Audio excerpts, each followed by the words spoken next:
Welcome to my podcast. So today I'm going to talk about another topic. It's basically about diarrhea. So after you introduce yourself and double check the patient name and date of birth, you'll ask the patient, "How can I help you today?"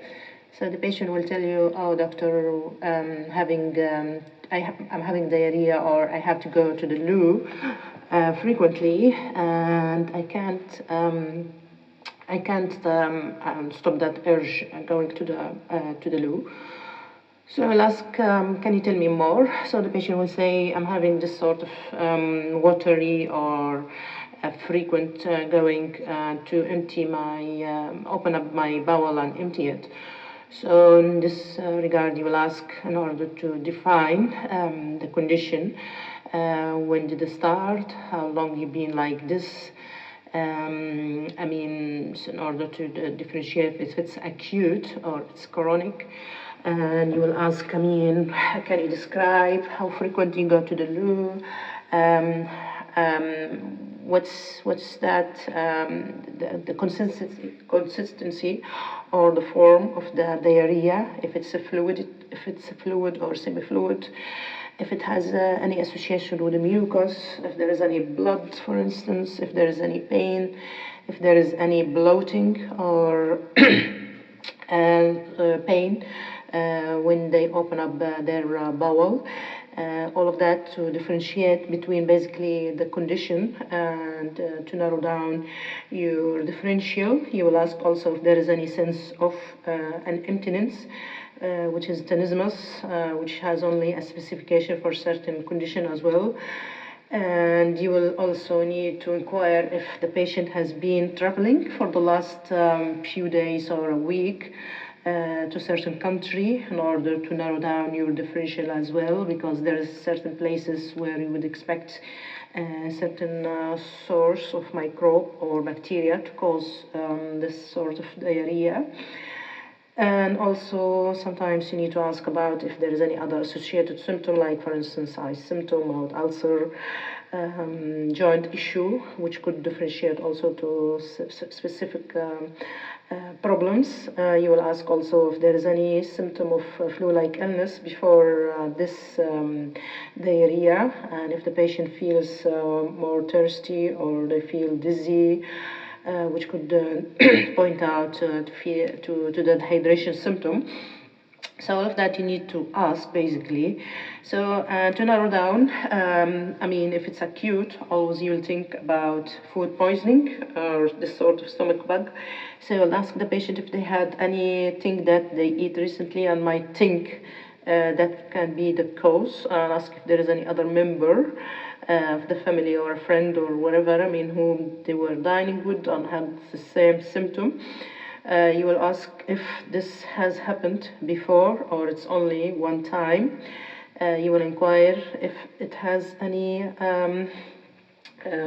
blood, to narrow down to Campylobacter, to Shigella, to Salmonella, and if there is any, as I say, tenesmus, you will inquire if there is any recent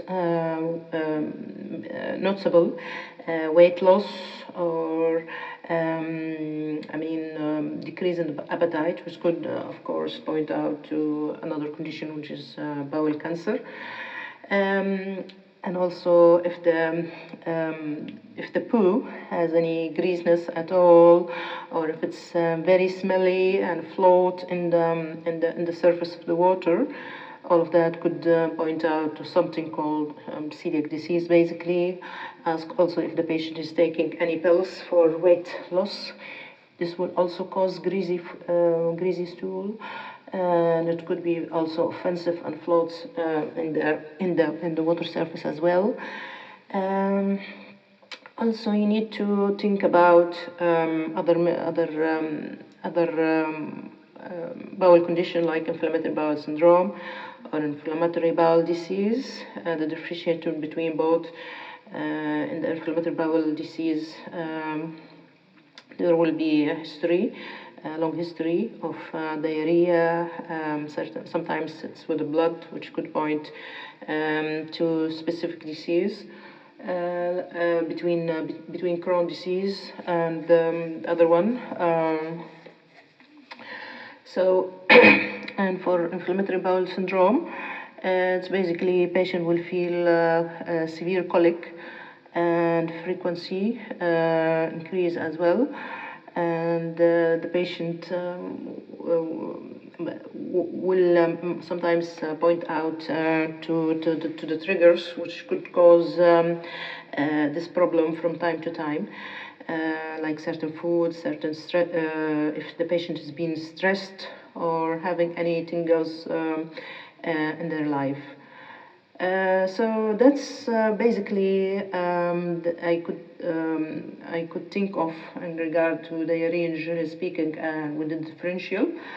And after asking and ruling out all of those questions, you need to ask if there is any known medical condition as for the patient themselves, or if there is anything around that and the family. So also, as I say, if there is any medication that the patient take, like pills for slimming, ask the patient if they have any known allergy. They might have any allergy like celiac disease, which is gluten. Also, ask them if they had any food that they might think had caused the issue, or maybe they went to a restaurant and a group of people, they had the same thing, so just point out maybe to poisoning. And don't forget about asking if the patient is drinking alcohol, how much do they drink, and say to them the advisory one is 14 units per week for both gender. And also ask about smoking, and as I mentioned early on about the travel, all of that should be mentioned. And then you will invite the patient to be examined, just to rule out if there is any finding. And I forgot also for the medication, basically, apart from the pills for slimming, you will ask if the patient has any recent intake of antibiotic. Especially, we have to not forget about pseudomembranous colitis, which will cause loose diarrhea as well. And this happens sometimes with certain antibiotic, as we might know. So basically, you will just give the advice to the patient after agreeing about the management plan. So it's always advisory that stay home, get rest, drink small sips of water in order not to be dehydrated. They could have taken paracetamol or Calpol if they feel that they are feverish or they have any pain at all, and advise them to eat in small amount of meals. And also very important to tell them that you need to wash your hand with soap and water frequently, and especially if they use the toilet, need to clean the toilet seat and flush regularly as well. And if they are working in the food or in the catering industry, they don't need to prepare food, and they should refrain from that by 48 hours after the diarrhea had stopped. And also to avoid to share any towel or flans, and just to stay away from any of that, and regain to work, as I say, after 2 days from the stoppage. Also, you just need to ask if there is anything the patient might be concerned about, because sometimes the patient will come to you with certain thoughts in their minds, so just double check if there is anything. Also ask if the patient had any vomiting, which could point, if it was acute, as I mentioned, it could be food poisoning, so you need to ask if there is any vomiting at all, and if there is anything that the patient feel that they need to, and ask them if they took any took any treatment. Sometimes some patients, they go for OTC or go to the nearest pharmacy, or buy the things that they think it will help.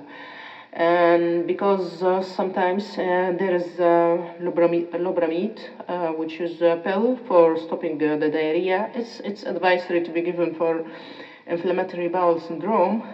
Apart from that, it has no any more indication. Because, for instance, if there is food poisoning, it's preferable that the patient pass the poo in order to get rid of the poisoning or the germs, rather than, of course, taking lobramide, which could cause more issues.